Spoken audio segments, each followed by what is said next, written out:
இப்போ பார்த்தீங்கன்னா, மார்னிங் லைவ்ல வந்து சபரி கிட்ட வந்துட்டு பார்வதி சொல்லிட்டு இருக்காங்க. "என்னோட ஆங்கிள்லாம் வீங்கிருச்சுடா" அப்படின்னு சொல்லிட்டு அந்த பாத்ரூம் ஏரியால சபரி உட்காந்துருக்காரு. கூப்பிட்டு அவங்க ஆங்கிள் எல்லாம் தூக்கி காமிச்சிட்டு இருக்காங்க. இந்த மாரி இந்த இடத்துல வீக்கம் இருக்கு அப்படின்லாம் சொல்லிட்டு இருக்காங்க.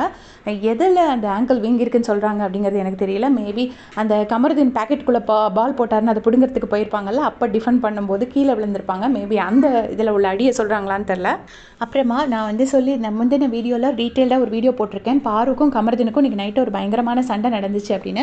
அதுக்கு காரணம் என்னன்னா, பிக் பாஸ் வந்துட்டு கமருதீனை கூப்பிட்டு பாரு கிட்ட பிஹேவ் பண்ணதுக்கு வார்ன் பண்ணாங்கன்னு சொல்றாங்க. இந்த சண்டை வந்து கண்டிப்பா உண்மை. பட் பிக் பாஸ் வார்ன் பண்ணாங்கன்னு சொல்றது வந்து சும்மா கிளப்பி விடுறாங்களா, இல்லை உண்மையிலே பிக் பாஸ் வந்து வார்ன் பண்ணாராங்கிறது எனக்கு ஷுவராக தெரியாது. பிக் பாஸ் வந்து கமருதீனை கூப்பிட்டு வார்ன் பண்ணியிருக்காங்க, அவரோட பிஹேவியரை கண்டிச்சிருக்காங்க அப்படின்னு சொல்லிட்டு சொல்றாங்க.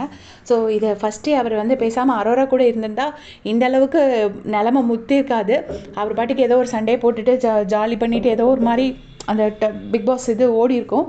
பட் ஃப்ரெண்டு போத்தன் வரைக்கும் வந்து அரோராவை நம்பாத, நீ பார்வை மட்டும் நம்பு அப்படிங்கிற மாதிரி வேற சொல்லிட்டு போயிட்டாரு.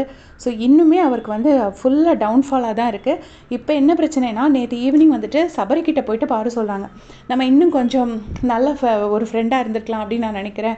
நீ ரொம்ப ஜென்டிலாக பிஹேவ் பண்ண, டாஸ்க்லலாம் ரொம்ப அழகாக விளையாண்ட அப்படின்னு சொல்லிட்டு பாருவும் சான்றாவும் சொல்லியிருப்பாங்க. சொல்லிட்டு சபரிக்கிட்ட சொல்லுவாங்க, நம்ம இன்னுமே கொஞ்சம் நல்லா பழகலாம் அப்படின்னு நான் நினைக்கிறேன் அப்படின்னு. பழகலாம் இந்த சென்ஸ் ஒரு இன்னும் கொஞ்சம் நிறைய அதிகமாக பேசலாம் அப்படின்னு நினைக்கிறேங்கிற மாதிரி சொல்லியிருப்பாங்க. ஸோ இது வந்து சபரிக்கும் தான் நெகட்டிவ் அப்படின்னு நான் நினைக்கிறேன். ஏன்னா வந்து தேவையில்லாமல் போயிட்டு எதனா ஒன்று ட்ரிகர் பண்ணி விட்டுட்டாங்கன்னா சபரி ஏதாச்சும் கோவப்பட போய் அவருக்கும் ஏதாச்சும் நெகட்டிவ் ஆகிடக்கூடாது. இதை பற்றி உங்களுடைய கமெண்ட் சொல்லுங்கள். தேங்க்ஸ் ஃபார் வாட்சிங்.